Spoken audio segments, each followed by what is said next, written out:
নমস্কার, শুভ সন্ধ্যা। আমি মীনাক্ষী, চোখ রাখছি এই মুহূর্তের সংবাদে। কেরলের মেপাদির পাহাড়ি অঞ্চলে একাধিক পাহাড়ে ধস নামে। এখনো পর্যন্ত 63 জনের মৃত্যুর খবর পাওয়া গেছে। মুন্ডাক্কাই টাউনের কাছে প্রথম ধসের খবর পাওয়া যায়। এলাকায় এক স্কুলের কাছে দ্বিতীয় ধস নামে।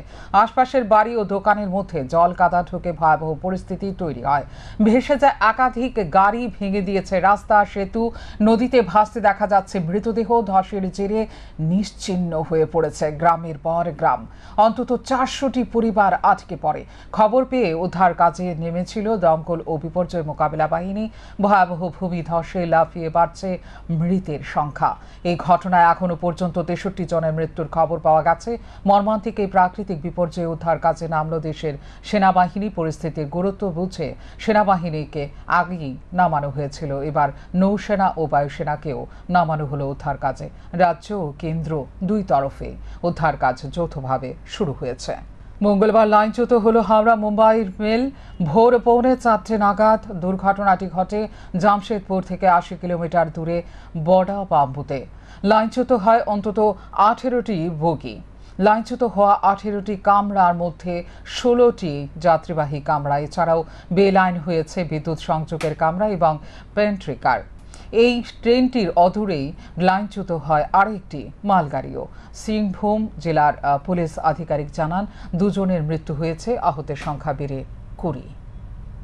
তেলেঙ্গানার রাজ্যপাল হিসেবে নিযুক্তি পাওয়ার পর মঙ্গলবার উদয়পুরে মাতাবাড়িতে যান স্বস্তিক জিষ্ণুদেব বর্মন।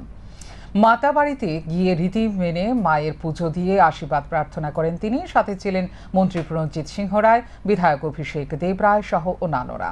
মাতাবাড়িতে পুজো দেওয়ার পর জিষ্ণুদেব বর্মন সাংবাদিকদের মুখোমুখি হয়ে জানান, প্রথমবারের মতো তিনি ত্রিপুরা রাজ্য থেকে রাজ্যপাল হয়েছেন। এটা ত্রিপুরা রাজ্যের জন্য গর্বের বিষয়। একটা সময় দেশের মানুষ ত্রিপুরার বিষয়ে জানতো না, ত্রিপুরা কোথায় সেটাও জানতো না। বর্তমানে ত্রিপুরা রাজ্যকে সবাই চিনে গেছে। দেখুন, আমাকে কাজ দেওয়া হয়েছে, তাই আমাদের সম্মানীয় প্রাইম মিনিস্টার আমাকে বলেছেন সেখানে যাওয়ার জন্য, কাজ করার জন্য। পুরোটা অভিজ্ঞতা হবে আমার জন্য। আর ত্রিপুরার জন্য একটা উনি প্রথমবার এই ত্রিপুরার লোক একজন রাজ্যপাল হচ্ছেন বাইরে গিয়ে, সেটা গর্বের বিষয় আমার জন্য নয়, ত্রিপুরার জন্য। এবং প্রাইম মিনিস্টারকে আমরা ধন্যবাদ জানাই, এবং হোম মিনিস্টার, প্রেসিডেন্ট অফ ইন্ডিয়াকে আমরা ধন্যবাদ জানাই ত্রিপুরার মানুষের পক্ষ থেকে, যেন ওনারা ত্রিপুরাকে পরিচয় করে দিয়েছে স্যার ভারতবর্ষে। এখন ত্রিপুরার নাম কিন্তু সবখানে আছে, মাতা ত্রিপুরা সুন্দরীর নাম, ঠিক না? এবং পদ্মশ্রী অনেকজনে পেয়েছেন, এখন গভর্নরও হয়ে গেছে। সুতরাং ত্রিপুরার নাম এখন কেউ জানা নাই না। আমরা যখন যুবক ছিলাম, ত্রিপুরা কোথায় বললে আমরা আসামে বলতাম। এখন ত্রিপুরা বললে ত্রিপুরাই জানে মানুষ, ঠিক? যে মোদিজির কৃতিত্ব বেশিরভাগ। অনিয়মিত কর্মীদের নিয়মিতকরণ প্রক্রিয়ায় তালা। প্রতিবাদে বিক্ষোভ অনিয়মিত স্বাস্থ্যকর্মীদের। মঙ্গলবার আইজিএম হাসপাতালে বিক্ষোভ দেখায় তারা। নোটিশ জারি করে স্বাস্থ্য দপ্তরের অনিয়মিত কর্মীদের নিয়মিতকরণ প্রক্রিয়ায় তালা ঝুলিয়ে দিল রাজ্য সরকার এবং সাফ জানিয়ে দেয়, অনিয়মিত কর্মচারীদের নিয়মিত করা হবে না। গত 25শে জুলাই এই বিষয়ে সংক্রান্ত একটি নোটিফিকেশন জারি হওয়ার 5 দিন পর আন্দোলনে নামল স্বাস্থ্য দপ্তরের অনিয়মিত কর্মীরা। রাজ্যে বর্তমানে 950 জন অনিয়মিত স্বাস্থ্যকর্মী রয়েছে। তারা ডিআরডব্লিউ, ডিআরবি এবং ক্যাজুয়াল কর্মী। বাম আমল থেকে তাদের দাবি, চাকরির প্রায় 25 থেকে 30 বছর হয়ে গেছে। সরকারি নিয়ম অনুযায়ী 10 বছর পর যে নিয়মিতকরণ করার নিয়ম রয়েছে সেটা যাতে সরকার গ্রহণ করে, কিন্তু পূর্বতন সরকার তাদের দাবি শোনেনি। তারপর রাজ্যে সরকার পরিবর্তন হয় 2018 সালে, কিন্তু সরকার পরিবর্তন হওয়ার 7 বছর পর মাথায়ও এ সরকার প্রতিশ্রুতি ভুলে এক অভাবনীয় ফরমান জারি করেছে। এরই প্রতিবাদে মঙ্গলবার আইজিএম হাসপাতালে এমএস এর কক্ষের সামনে বিক্ষোভ দেখায় অনিয়মিত স্বাস্থ্যকর্মীরা। তাদের বক্তব্য, তারা এত বছর চাকরি করার পরেও সরকার তাদের নিয়মিতকরণ করছে না, বরং লক্ষ্য করা যাচ্ছে এডিসি অনিয়মিত কর্মীদের সরকার নিয়মিতকরণ করছে। সকলেই রাজ্য সরকারের অধীনে কর্মী হলেও সরকারের এই ধরনের বিভাজন নীতি কোনোভাবেই গ্রহণযোগ্য নয়। সরকারকে কাল বিলম্ব না করে ফরমান বাতিল করতে হবে, পাশাপাশি তাদের দ্রুত নিয়মিতকরণ করতে হবে। না হলে তারা আগামী দিন আমরণ অনশন করে স্বেচ্ছায় মৃত্যুবরণ করতেও রাজি আছে। তাই সরকারকে অবিলম্বে ব্যবস্থা নিতে দাবি জানান অনিয়মিত স্বাস্থ্যকর্মীবৃন্দ। সম্পাদক রতন দেবনাথ ও তার সঙ্গপাঙ্গরা। তিনি বলেন, পূর্বতন সরকারের আমলে 10 বছর চাকরি করার পর কর্মচারীদের নিয়মিতকরণ করা হতো, কিন্তু বর্তমান সরকার তাদের নিয়মিত করার প্রতিশ্রুতি দিয়ে ক্ষমতায় আসলেও সেই প্রতিশ্রুতি পালন করেনি, যার কারণে তারা হতাশাগ্রস্ত। প্রতি মাসে বহু কর্মী অনিয়মিত থেকে অবসরে চলে যাচ্ছেন, নিয়মিতকরণের সহযোগিতা থেকে বঞ্চিত হচ্ছে বলে জানান তিনি। রাজ্য সরকারে তো সবই কর্মচারী তো রাজ্য সরকারের আন্ডারেই আছে। এডিসি বলো না জেনারেল বলো, সবটাই কর্মচারী রাজ্য সরকারের আন্ডারে আছে। কিছুদিন আগে এডিসি যত অনিয়মিত কর্মচারী আছে সব নিয়মিত করা হয়েছে। তাইলে এখন জেনারেল যেটা আমাদের যে রাজ্য সরকারের যে জেনারেল যে কোটা ধরে আছে এইটার করে এটাতে রেগুলার করা তো দূরের কথা, এটার আরো বদ্ধ করে দেওয়া হইল। এটা তো বুঝা বড় মুশকিল। রাজ্য সরকার এটা কি পাহাড়ি বাঙালির মতন জানি উনি একটা সিস্টেম করে দিল সরকারে, যে 80 জনে দেখছি পাহাড়ি বাঙালি একটা দাঙ্গা সৃষ্টিছে। তাহলে এখন কি ত্রিপুরা রাজ্যে সরকারের কি এটাই কি পুনরায় ফিরত আনতেছে পাহাড়ি বাঙালির মতন? একটা এডিসির লোককে দেওয়া দিল সুযোগ সুবিধা, জেনারেল লোককে কোনো সুযোগ সুবিধা না। সরকারের কাছে অনুরোধ যে আমাদের কাছে অবিলম্বে অতি সত্ত্বে যাতে ওই যারা যে একটা অর্ডার বাই করছে যে অনিয়মিত কর্মচারীকে নিয়মিত করা হতো না, ওইটাকে ক্যান্সেল করে আমাদের যাতে নিয়মিত করা হোক রাজ্য সরকার আমরা সেই আন্দোলন যায় হয়তো আমরা আমরণ অনশনও দিতে পারি, আমরা মৃত্যুবরণ করতে পারি। কিন্তু এদিন ভালোভাবে স্পষ্ট হয়েছে, সরকারের প্রতিশ্রুতি ভঙ্গ ও বঞ্চনার কারণে সরকার থেকে মুখ ঘুরিয়ে নিচ্ছে অনিয়মিত কর্মচারীরা।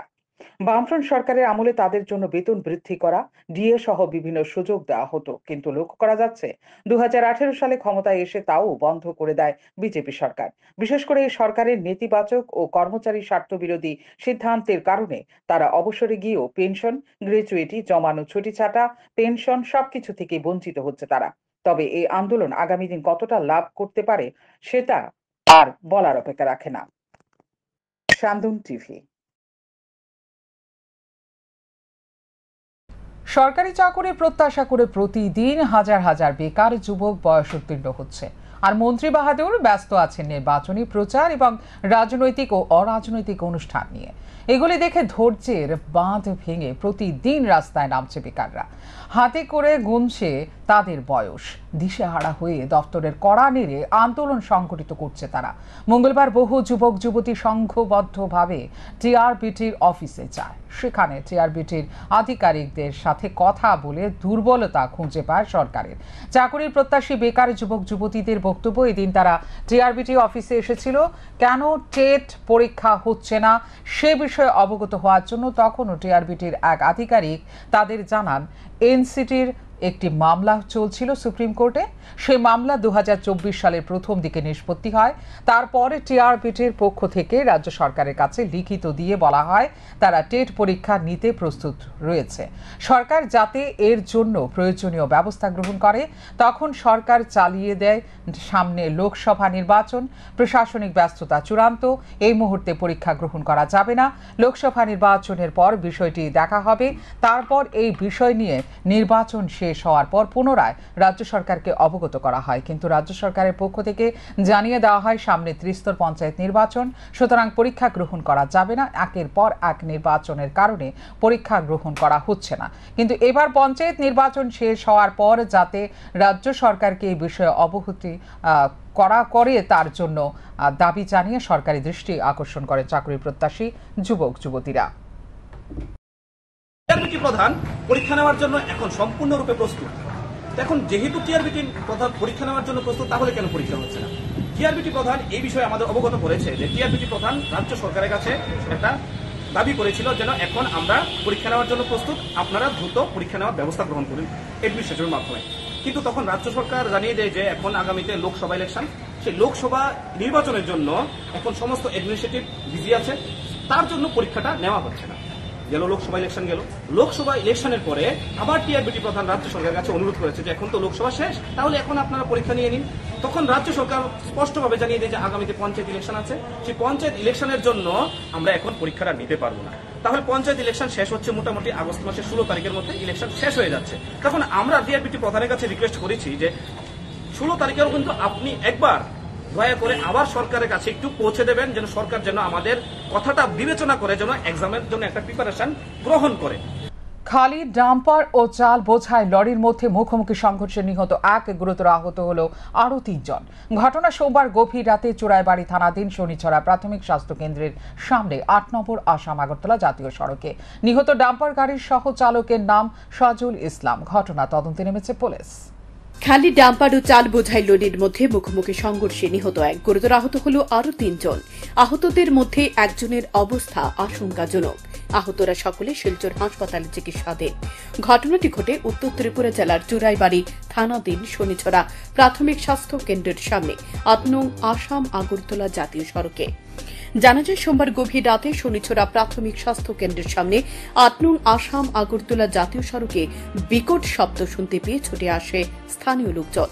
স্থানীয়রা ঘটনাস্থলে গিয়ে দেখতে পায় TR01AU 1908 নম্বরের 16 চাকার ডাম্পার গাড়ি ও AS01LC 6568 নম্বরের 12 চাকার লরির মধ্যে মুখোমুখি সংঘর্ষ ঘটেছে। গাড়ি দুটির সামনের অংশ দুমড়ে মুচড়ে গেছে। 12 চাকার লরি সহ চালক জানায়, তারা যখন গাড়ি নিয়ে আসছিল তখন তারা প্রত্যক্ষ করতে পারে সামনের দিক থেকে একটি ডাম্পার গাড়ি আসছে। চালক নিয়ন্ত্রণহীনভাবে গাড়ি চালাচ্ছে। এ দেখে তারা তাদের গাড়ি দাঁড় করিয়ে ফেলে। তখন ডাম্পার গাড়িটি তাদের গাড়ির সামনে এসে ধাক্কা মারে। এতে উভয় গাড়ির চালক ও সহ চালক আহত হয়। রোহিত আহমেদ। কি মানে ঘটনাটা কি হয়েছিল? আমরা তো আজকে লোড করছি বাঙ্গাত করে রওনা দিচ্ছি। ওখানে সামনে একটা গেট আছে, গেটের ওখানে আমরা খাইছি। আর আমরা লগে আর একটা গাড়ি আসলো রাজ্য নাম কইয়া, আর আমরা এক লগে খাইয়া হইয়া ছাড়াইছি, গাড়ি ছাড়িয়ে আইছি। আবার আমি খালি তোরা মানে একটু ঘুমাইছি, ঘুমো আসলাম, দেখছি ঘুম থেকে আমি মানে দেখি আরো আবার ওলা হয়েছে ঘুমো পিছিয়ে দিয়ে যান যে মানে হাই বাইটা মানে সড়কের অসাইডে যায় হসাইডে যায় মুড়ামুড়ি করতে বুঝা গেছে। আমরা অসাইড লই লিছি, হ্যাঁ অসাইড লই লিছি। পরে আমরা লাইনও আই গেছি। আবার পরে মানে আমরা বাইরে একজন আসলা, তাই বাঁচাইবার চেষ্টা করছো। রাস্তায় যখন বাঁচাইতে সময় গাড়ি পড়ে যায়, ওই সময় তাই জায়গা খাড়াইয়া দম লই লিছ, খাড়া গাড়ি দিয়ে মারি দিছে। ঘটনার পর স্থানীয়রা দমকল বাহিনীর কর্মীদের খবর দেয়। দমকল বাহিনীর কর্মীরা ঘটনাস্থলে পৌঁছানোর আগে স্থানীয়রা ডাম্পার গাড়ির চালক মান্তুজ আলী, ট্রাক গাড়ির চালক মুক্তাদুর হোসেন এবং ট্রাক গাড়ির সহচালক রোহিত আহমেদকে উদ্ধার করে শনিছড়া প্রাথমিক স্বাস্থ্য কেন্দ্রে নিয়ে যায়। এদিকে দুমড়ে মুচড়ে যাওয়া ডাম্পার গাড়ির অভ্যন্তরে আটকে যায় সহচালক সাজুল ইসলাম। দমকল বাহিনীর এক কর্মী জানান, উনারা অনেক চেষ্টা করে 1 ঘণ্টা পর ডাম্পার গাড়ির সহচালককে উদ্ধার করে শনিছড়া প্রাথমিক স্বাস্থ্য কেন্দ্রে পৌঁছে দেন। অফিসে ইয়ারাস থেকে ফোন এসেছে, আগরতলা কন্ট্রোল রুম থেকে ফোন আসার পরে কল রিসিভ করে আমরা শনিছড়া হসপিটালের পাশে মেজর একটা অ্যাক্সিডেন্ট হয়েছে জানতে পারলাম। আসার পর দেখি 2টা গাড়ি মুখোমুখি সংঘর্ষ হয়েছে, কিন্তু এক ড্রাইভারটি এমনভাবে ফেসে গেল মানে উদ্ধার করার কোনো ক্ষমতা নাই। তারপরে প্রায় 1 ঘন্টা পরে অনেক কষ্ট করে একজন ঘুমের থেকে জেসিবি ড্রাইভারকে তুলে নিয়ে আসা হলো। তারপরে উনি অনেক চেষ্টার ফলে গাড়িটা একটু পিছন দিকে সরালেন, তারপরে সামনেটা টান দিয়ে ড্রাইভারটাকে উদ্ধার করে আমরা চুরাইবাড়ি হসপিটাল শনিছড়া হসপিটালে এনে পৌঁছালাম। তো আমরা এসে একজন পেয়েছি, শুনলাম যে আরও 3 জন নাকি ওনারা ওই শনিছড়া হসপিটালে এনে। এদিকে আশঙ্কাজনক অবস্থায় আহতদের প্রাথমিক চিকিৎসার পর শনিছড়া হাসপাতালে কর্তব্যরত চিকিৎসক অরিজিৎ দাস আহতদের শিলচর মেডিকেল কলেজে রেফার করে দেন। আহতদের শিলচর নিয়ে যাওয়ার পথে ডাম্পার গাড়ির সহচালক সাজুল ইসলামের মৃত্যু হয়। ডাম্পার গাড়ি চালকের অবস্থাও আশঙ্কাজনক বলে জানা গেছে। ঘটনার খবর পেয়ে রাতে ঘটনাস্থলে ছুটে যায় চুরাইবাড়ি থানার পুলিশ। একটি পথ দুর্ঘটনার মামলা হাতে নিয়ে ঘটনার তদন্ত শুরু করেছে পুলিশ। শান্তন টিভি। মঙ্গলবার যাত্রাপুর থানার পুলিশ পৃথক 2টি স্থানে লক্ষাধিক গাঁজা গাছের চারা ধ্বংস করে দেয়। এই বিষয়ে পুলিশ জানায়, 2টি স্থানের মধ্যে মনাইপাথর ভিলেজ এলাকার উত্তরের জঙ্গলে চড়াই উতরাই পেরিয়ে 2টি নার্সারি ধ্বংস করা হয় এবং ধ্বংস করা হয় নতুন করে লাগানো বাগান। অপরদিকে কলমচৌড়া থানার উদ্যোগে মানিক্যনগর গভীর জঙ্গলে এই নেশা বিরোধী অভিযান চালানো হয়। এই দিনের অভিযানে কলমচৌড়া থানা ও বক্সনগর ব্লক এলাকার সরকারি বনভূমিতে গজিয়ে ওঠা প্রায় 3 লক্ষ গাঁজার চারা গাছ ধ্বংস করা হয়।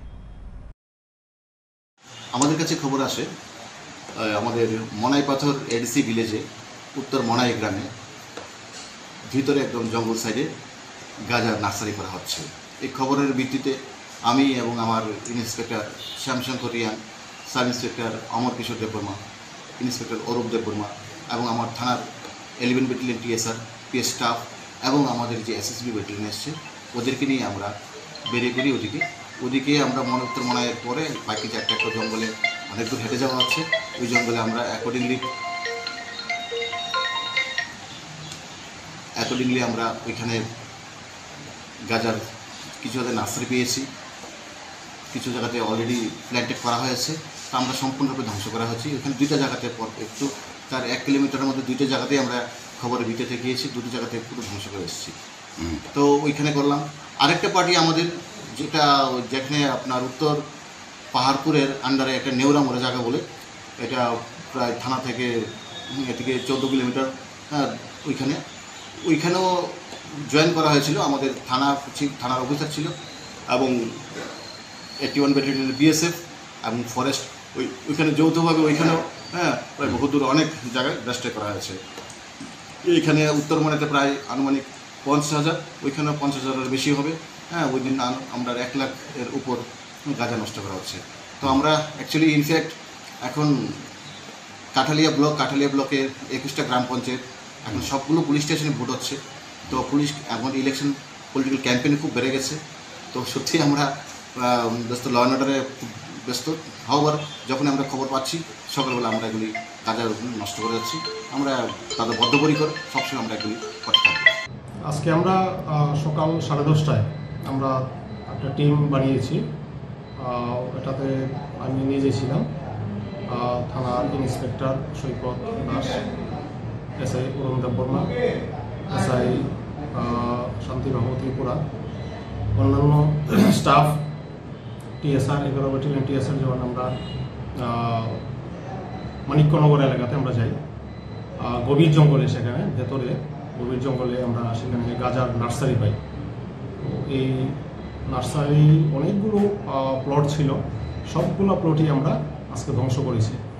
আজকে অনুমান 3 লক্ষ হবে।